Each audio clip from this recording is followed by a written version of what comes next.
Betul, iblis kusingkirkan. Diketawain oleh iblis. Boleh. Paling nanti hari Sabtu mereka pesta adat kan. Itulah sihir. Itulah sihir. Dia kira itu kebenaran. Itu adat Batak Bang Osma.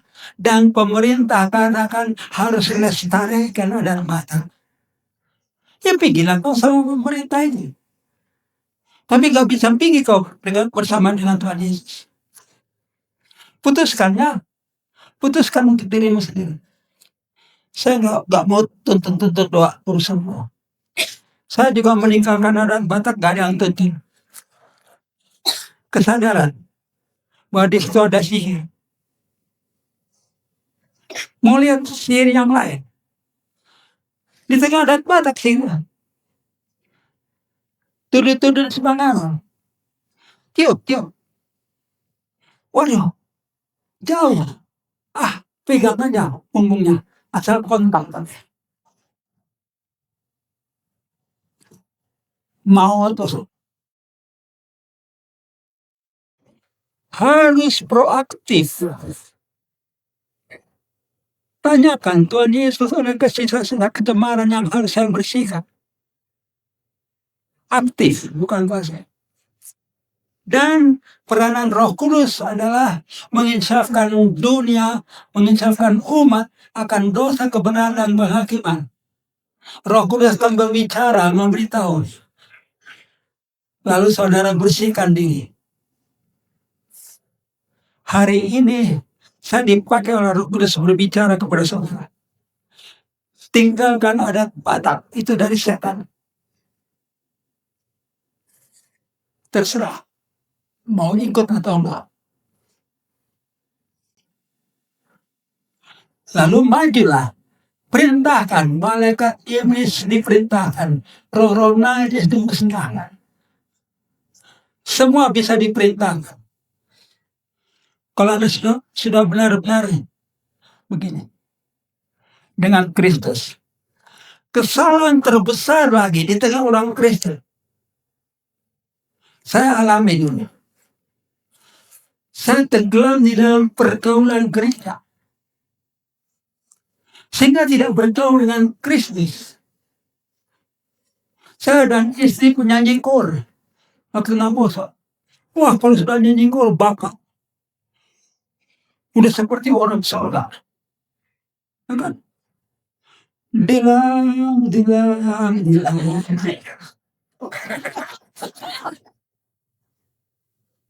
Itu kebodohan kami. Padahal nyanyi dilang bumi. Tinggalkan itu. Pergaulan di tengah gereja. Pergaulan dengan pendeta hamba Tuhan. Bangga. Oh, pendeta kami itu SD. Dia sudah gini-gini. Bangga. Dia gak bangga bahwa dia kenal Tuhan Yesus. Pergaulan dengan Bibel. Bangga. Saya sudah tamat baca Bibel 10 kali. Tahun kemarin, 1 tahun saya baca 1 kali Bibel. Karena ada petunjuknya. Bergaul dengan Bibel, apa hasilnya baru tahu. Oh, saya paling rajin. Saya baca saat teduh. Lihat, di meja saya ada saat teduh. Ada roti hidup. Ada sate. Saya adalah orang yang tidak pernah membeli buku petunjuk. Kenapa? Karena saya bergaul dengan Tuhan Yesus. Kalau Anda sudah bergaul dengan Tuhan Yesus, nggak perlu semua itu. Bergaul dengan pendeta, bergaul sosial di tengah gereja, bergaul dengan Tuhan Yesus pergaulan. Baru Anda maju. Maju kepada saudara. Saya bukan yang orang Batak. Saya mantan markas itu orang boleh mantan. Dan dalam hal ini saya nggak main-main. Di tengah suku Nias, mana ada suku Nias? tunjuk tangan. Kalau nggak terima kalimat saya, Anda boleh marah. Lowalangi itu adalah api dari langit, bukan Tuhan ini. Hantu. Tinggalkan. Debata, naibata, jubata, tinggalkan. Saya ucapkan itu di tengah suku Nias. Paling kurang 3 desa di Nias pada tahun 93 saya kunjungi. Dan orang Nias kerjanya apa? Aman. Aman. Saya bersaksi tentang nama-nama ilah asing yang hanyalah penyesatan. Di Nias, di orang Batak, di Toraja, di Poso. Di Poso itu sembahan namanya kue. Mereka hanya tahu kue. Saya tahu lebih lengkap. Kue kepala burung. Di timur, di mana-mana saya sudah, itu semua adalah berhala. Satu nama cukup. Yesus Kristus. Tolong murnikan imanmu. Sehingga cukup satu nama buat Anda. Majulah. Perintahkan malaikat iblis itu. Maju. Musnahkan roh najis. Maju. Perintahkan angin itu tenang. Perintahkan hewan itu menyingkir. Badai. Anda bisa tenangkan. Penyakit-penyakit Anda bisa nyah. Asal kita dengan Kristus. Nah, singkirkan segala sesuatu yang menyesatkan, ajaran sesat harus dilepas. Pada waktunya akan dijilat oleh api. Tuh.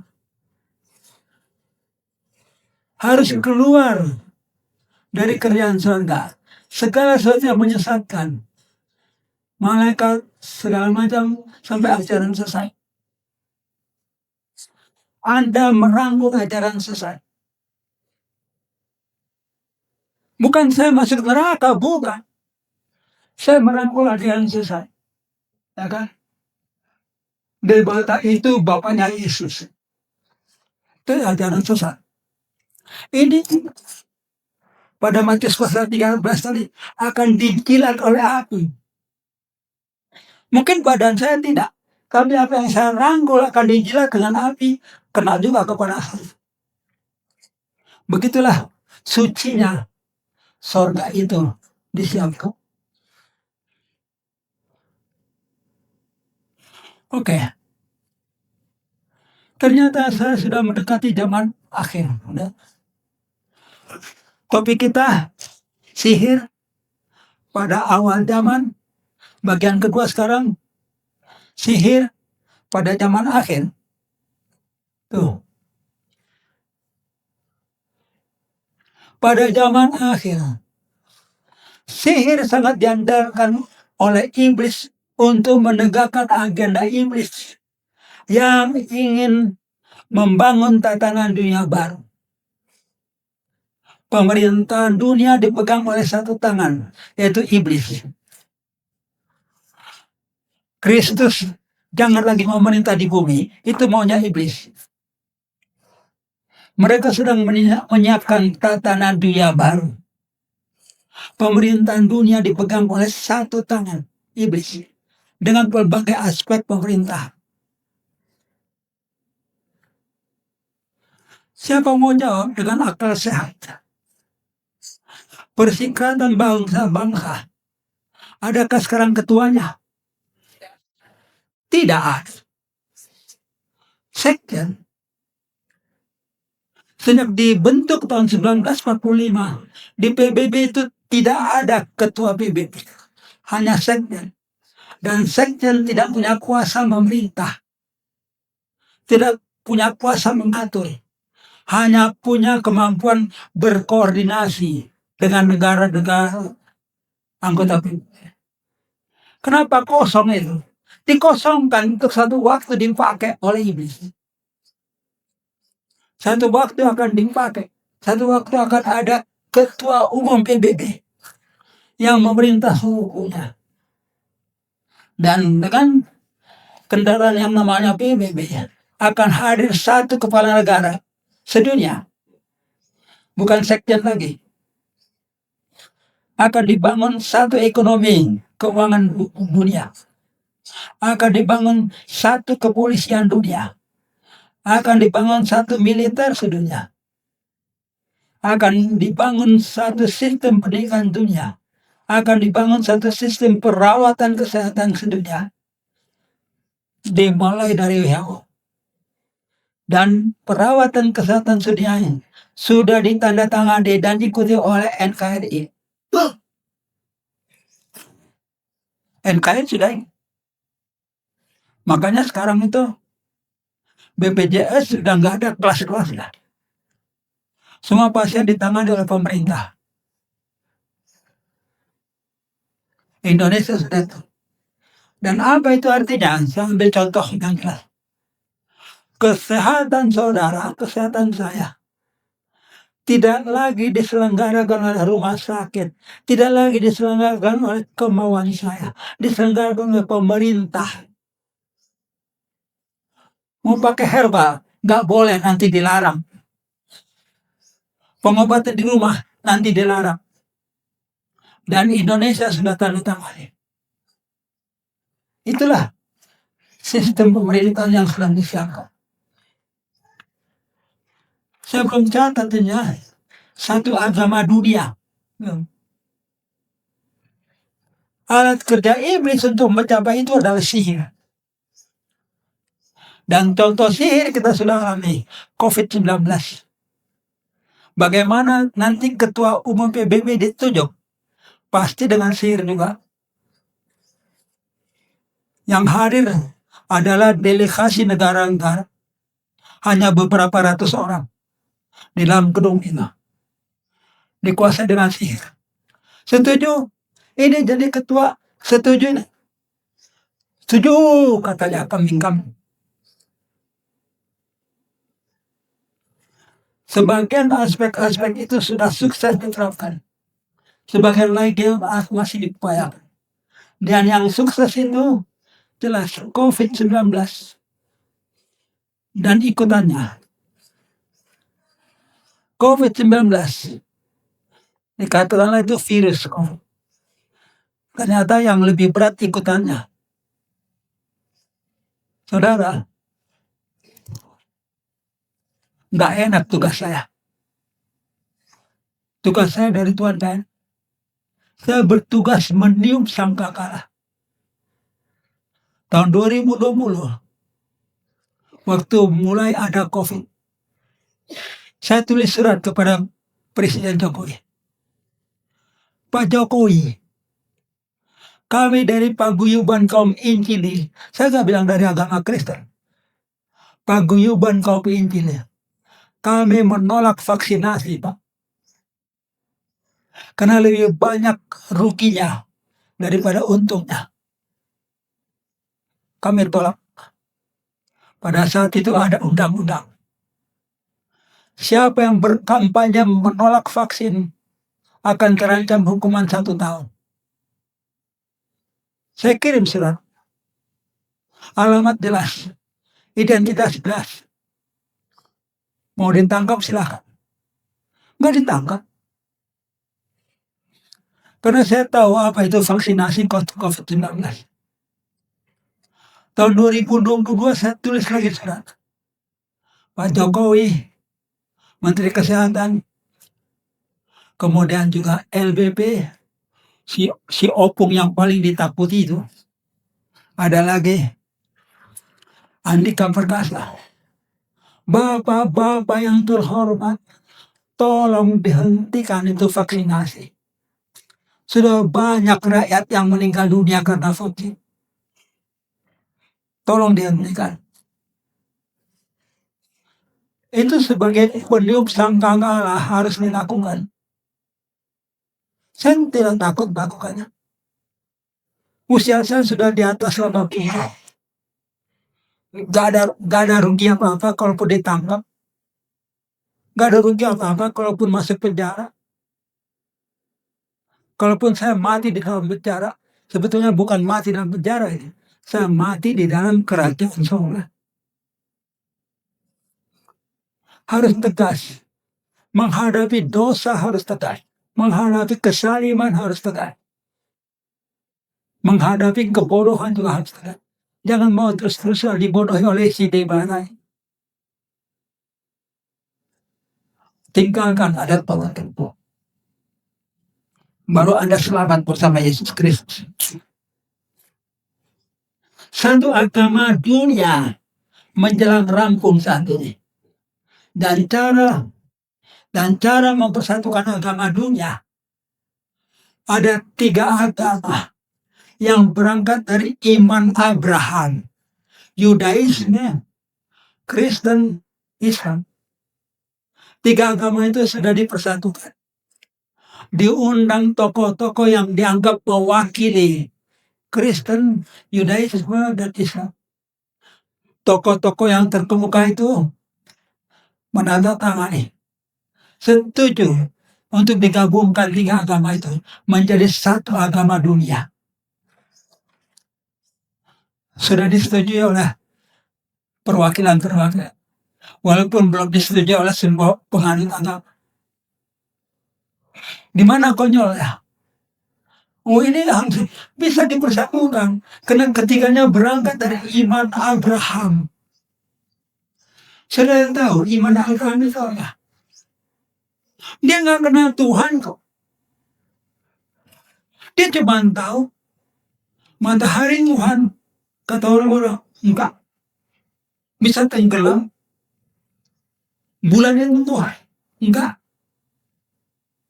Setiap malam terbenam. Bintang juga. Jadi apa iman Abraham? Iman Abraham adalah iman bukan. Pokoknya bukan. Tuhan yang sejati tidak akan kenal. Dia tidak kenal Tuhan yang sejati. Itulah caranya si iblis menipu orang-orang yang mau dia tipu. Saudara mau ditipu, silakan. Itu hak saudara untuk sesat. Senjata iblisnya dengan sihirnya dibantu secara teknologi. Ada teknologi robotik dengan berbagai versi. Ada robot mekanik untuk pabrik-pabrik assembly mobil dan sebagainya. Di dapur-dapur, di rumah tangga pun sudah ada robot. Ada robot yang buat mengepel lantai. Dia jalan sendiri kemana. Ada robot pembunuh tanpa senjata. Ada robot yang bersenjata. Di depan nanti akan ada peperangan antar robot. Robot dengan robot pakai senjata. Ada yang lebih konyol lagi. Robot untuk mengganti pasangan hidup. Aku diceraikan oleh istriku. Ya udahlah, robot aja gantinya. Kebodohan. Nah, itulah tatanan dunia baru itu. Nah. Ada satu sistem perdagangan sedunia. Akan ada tipuan-tipuan. Mereka bisa menipu, membuat pemandangan hologram, seolah-olah Yesus datang kedua kali di angkasa. Padahal itu hanya hologram, proyeksi seperti video. Dan orang yang tidak mengenal Yesus secara sungguh-sungguh, hanya mengenal Yesus dari kata-kata, belum begini, segera tertipu ini. Yesus datang. Datang, dia nyembah. Yang disembah bayang, bukan Tuhan. Nah, itulah penyembah berhala. Itulah tipu-tipuan zaman baru. Saudara, segala sesuatu saya sampaikan jelas-jelas. Gamblang. Kalau Anda masih ada pertanyaan, saya masih ke dalam tanya jawab. Panitia, berapa menit lagi? Jauh 2 kali duduknya panitia. Berapa menit lagi? 20 menit lagi, Pak. 20 menit. Semangatnya jauh ini, silakan. Ada yang mau bertanya? Nggak ada. Aman kita. Ya, perkenalkan dulu nama. Iya, terima kasih Pak. Saya Budiman Sendiri. Saya mau lihat dulu. Oh, nama Saya Budiman Sendiri Oke. dari Medan, Kucing Medan. Tanyakan. Ini kita kan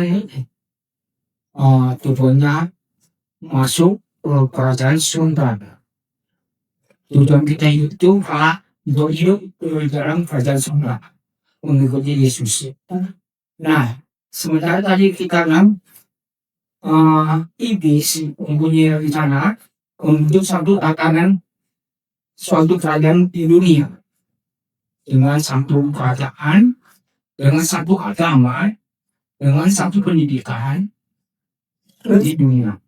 Nah, apakah tatanan yang diciptakan iblis juga kemuliaan, Pak? Karena untuk satu kumpulan manusia dari satu agama maupun satu pemerintahan seperti yang dikenakan oleh Yesus memiliki satu kerajaan di surga.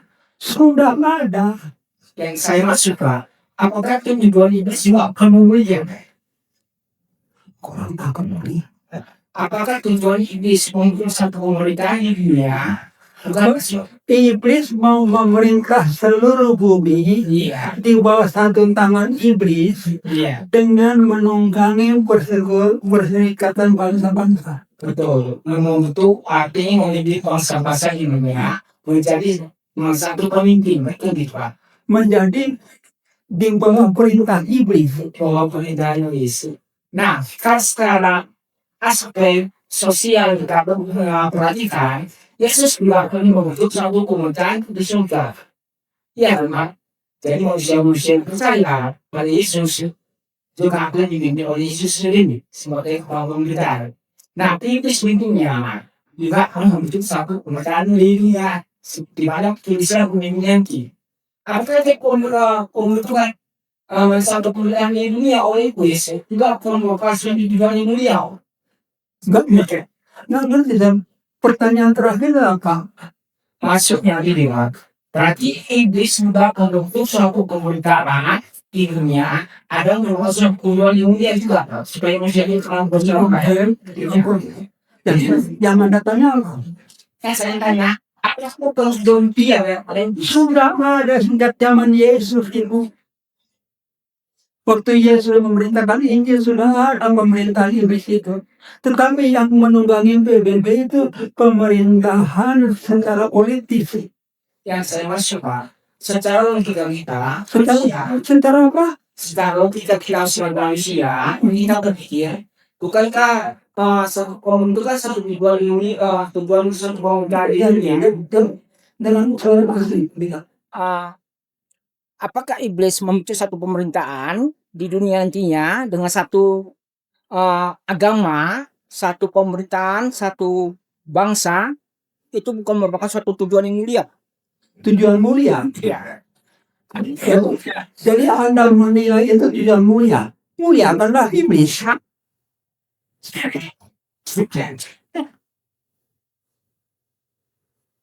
Itu pandang siap. Jangan dibilang tujuan mulia dong. Pemerintahan iblis yang dibilang tujuan mulia. Udah kena sihir dong. Mana ada datang yang baik dari itu. Kalau ada yang baik datang dari Yesus bukan ini. Karena kalau udah terbentuk satu pemerintahan, Pak, satu bangsa, kan tidak terjadi lagi bangsa-bangsa itu, Pak. Kata kuncinya itu Anda menyembah Tuhan yang benar atau yang lain. Benar. Yang benar. Yang benar hanya Yesus. Hanya. Kalau ada yang lain berarti penyesat. Iya.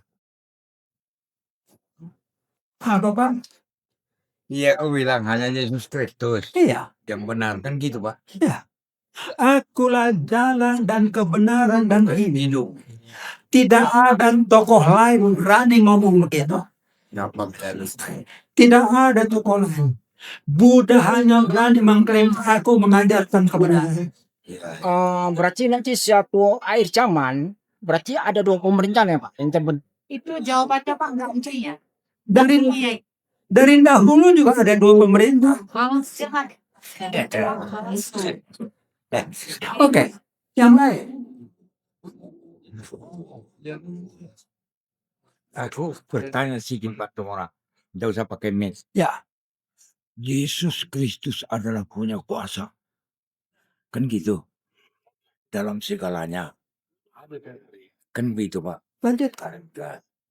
Kenapa Yesus Kristus membiarkan iblis masih bergentayangan di manusia? Kenapa enggak tanya sama Tuhan Yesus? Kan saya bukan Tuhan Yesus. Bergentayangan masih iblis itu. Iya. Kenapa enggak dimusnahkan? Kenapa Bapak akan tunggu waktunya? Oh, Kan nanti ke situ kita. iya. Menunggu waktu gitu. Iya. Oh ya. Tuhan itu penyabar. Saya Penyabar dia.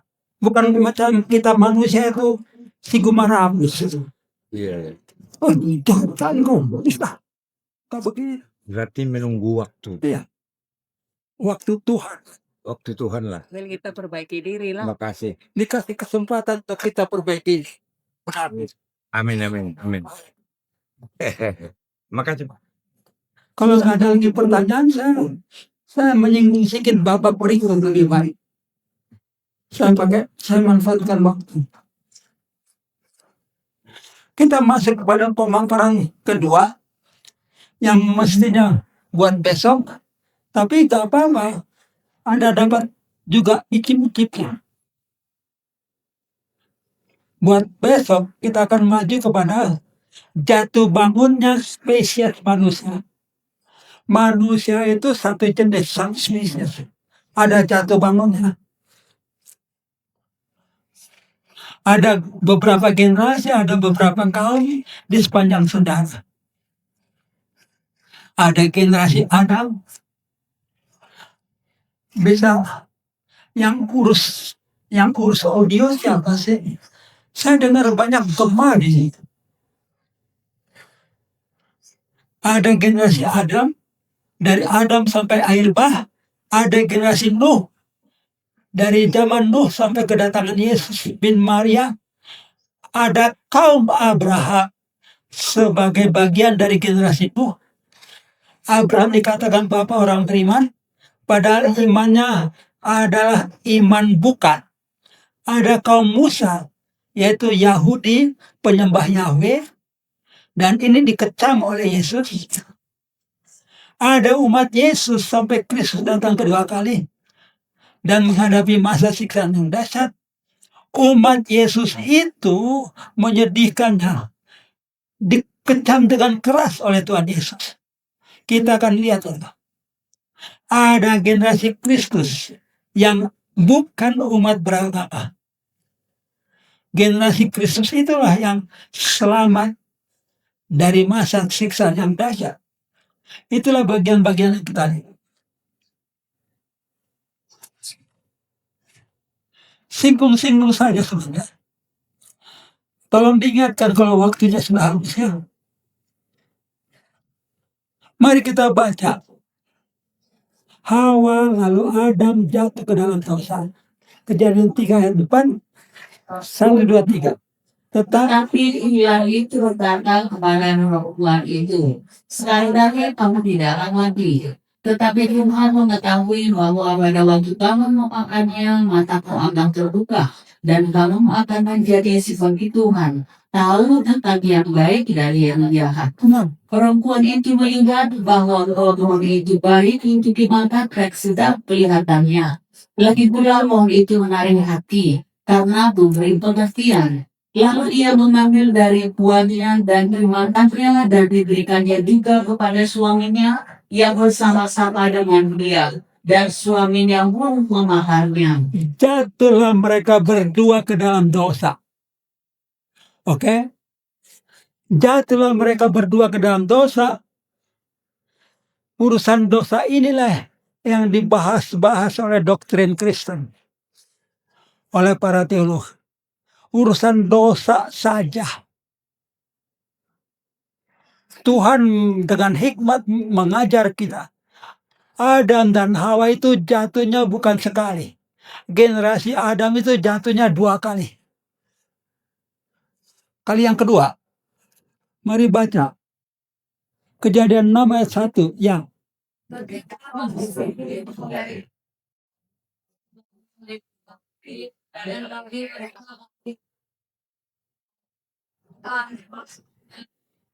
bahwa anak-anak manusia itu cantik-cantik, lalu mereka mengakui istri dari antara perempuan-perempuan itu, siapa saja yang disukai mereka. Berfirmannya Tuhan, Rohku tidak akan selama-lamanya tinggal di dalam manusia, karena manusia adalah daging. kan karena manusia itu adalah daging, tetapi umurnya akan 120 tahun saja. Ayat 4.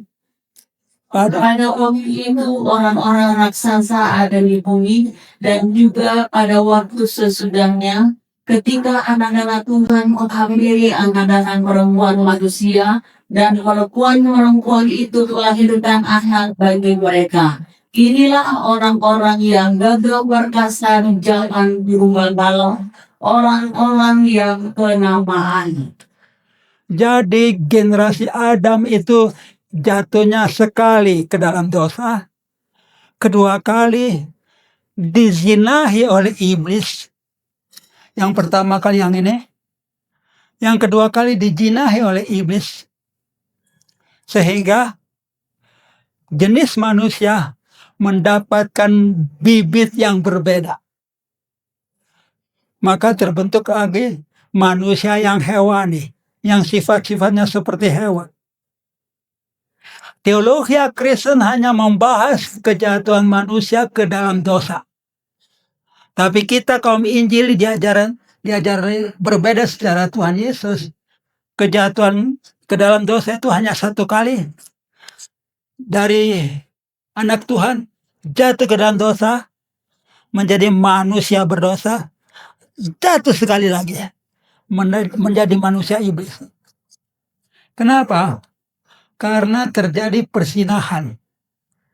Yang digambarkan ini adalah persinahan dengan iblis. Jangan Anda bilang ini dongeng, jangan. Tadi saya sudah singgung. Itu terjadi di tengah orang Batak. Si Tumarang, si Naga, segala macam, si Siamarina itu adalah keturunan si Tumarang, si Raja Lutung. Tapi si Raja Lutung itu sudah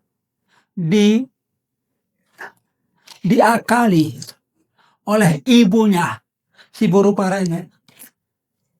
Sehingga ibunya si Barupareme itu sebetulnya membuat anak kandungnya Raja Lutung itu sebagai suami. Incest. Jadi semua marga Situmorang, Sinaga dan sebagainya itu adalah keturunannya incest. Persinahan. Di tengah marga Huta Barat dikenal namanya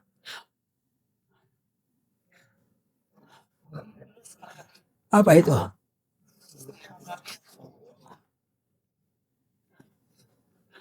Marga Gultom, Guru Sodong Dangon, dan Namburu Sarudin. Namburu Sarudin itu dikawini oleh malaikat iblis yang mengambil rupa babi rusa. Persinahan.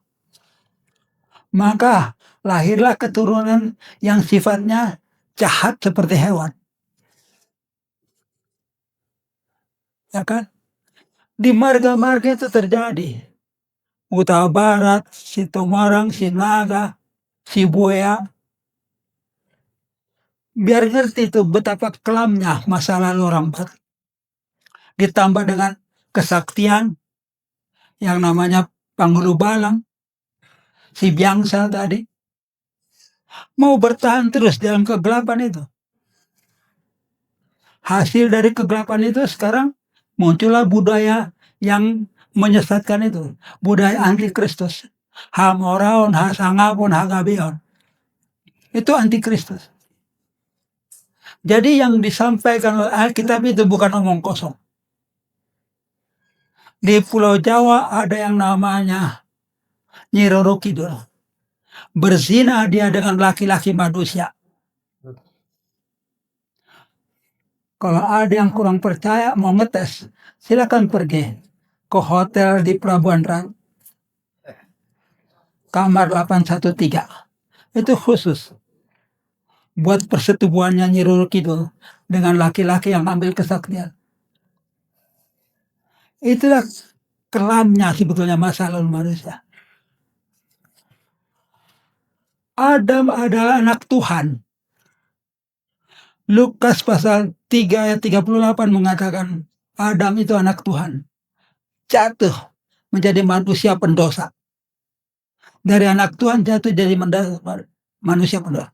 Iblis nggak puas dengan dia jatuhkan lebih dalam lagi.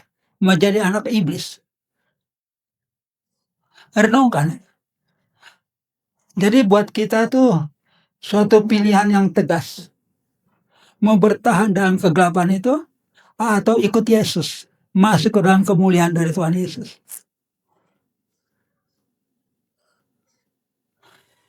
Si Tumorang itu sudah jelas keturunannya si Raja Lutung. Jadi harus tegas. Dan ada perjanjian antara si Raja Lutung dengan harimau. Bagian Citanong. Tidak akan saling menyakiti. Ada banyak catatan-catatan yang ini. Saya pribadi pernah berburu harimau di pantai selatan Pulau Jawa. Saya tahu itu tempat harimau bersarang.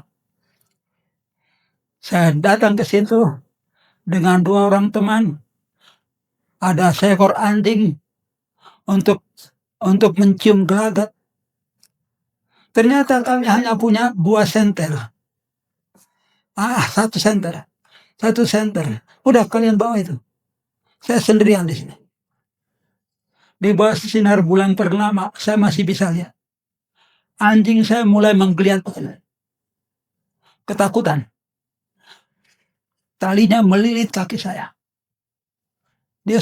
Anjing itu sudah cium bau. Itu masalahnya.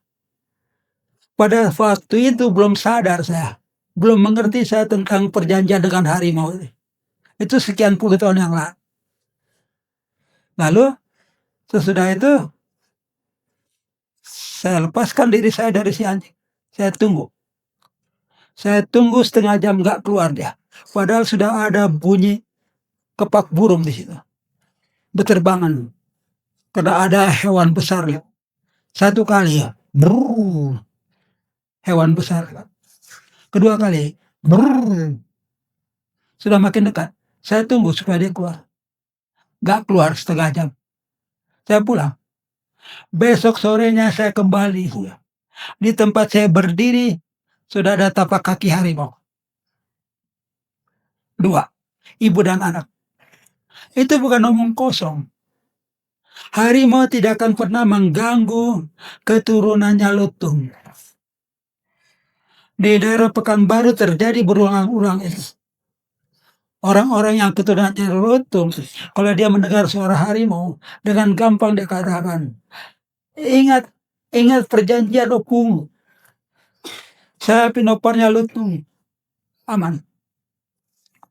Suatu ketika di Pekanbaru, seorang marga Sinaga memancing.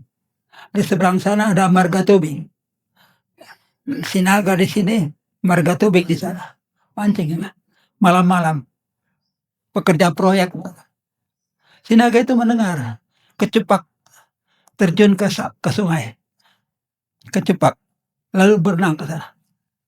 Tidak berapa lama lagi marga Tubing itu diterkam harimau.